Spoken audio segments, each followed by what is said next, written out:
Kali ini kita cakap pasal isu beras yang hangat diperkatakan dan tular di media sosial, baik daripada kenaikan harganya atau stok yang tak mencukupi. Jadi saya nak terangkan serba sedikit berkenaan beras dan berbalik kepada asalnya, yakni penanaman padi itu sendiri. Setakat tahun 2021, keluasan tanah penanaman padi pada negara kita adalah seluas 700,000 hektar sahaja. Status masa kedudukan beras Malaysia sehingga 3 Oktober 2023 adalah sebanyak 820,482 tan metrik yang terdiri daripada 250,000 tan metrik stockpile kerajaan dan 570,482 tan metrik stok dagangan. Apa itu stockpile dan stok dagangan? Stockpile ni stok simpanan kecemasan atau ketersediaan. Stok dagangan pula adalah untuk dipasarkan atau diniagakan. Jumlah ini adalah mencukupi bagi menampung keperluan beras negara bagi tempoh 4 hingga 5 bulan ke hadapan. Malaysia mengeluarkan 1.7 juta tan metrik setahun untuk seluruh rakyat negara ini. Seperti kita ketahui, 5% penggunaan beras adalah daripada premis kerajaan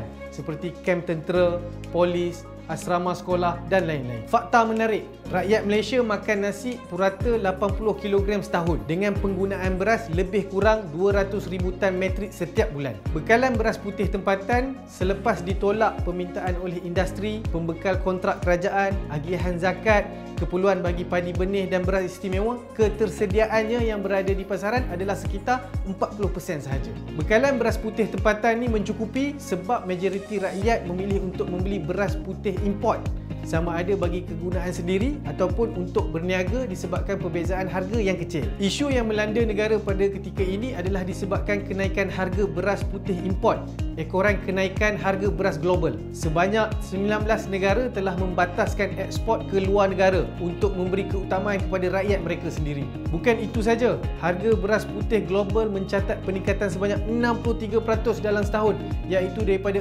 $400 per tan metrik pada Ogos 2022 kepada $650 per tan pada Ogos 2023. Hal ini berlaku atas faktor larangan ekspor beras di bawah dasar protectionism oleh negara pengeluar, iklim yang tidak menentu dan juga kadar pertukaran mata wang yang lemah. Trend kenaikan harga ini dijangka berterusan sehingga penghujung tahun 2023. Dengan kenaikan harga beras import, majoriti rakyat Malaysia bertukar kepada beras tempatan yang secara tidak langsungnya mengganggu bekalan sedia ada. Pihak Kementerian Pertanian Keterjaminan Makanan KPKM telah melakukan beberapa langkah-langkah intervensi untuk menangani isu ini. Yang pertama adalah melancarkan program khas beras putih tempatan di mana sehingga 7 Oktober 2023 sebanyak lebih 700,000 kampit BPT 10 kilo telah diedarkan di seluruh Semenanjung melalui rantaian peruncit seperti Pasaraya, rantaian premis serta outlet Fama dan LPP. Antara langkah intervensi tambahan adalah Fama dan LPP diarahkan meningkatkan pengedaran BPT ini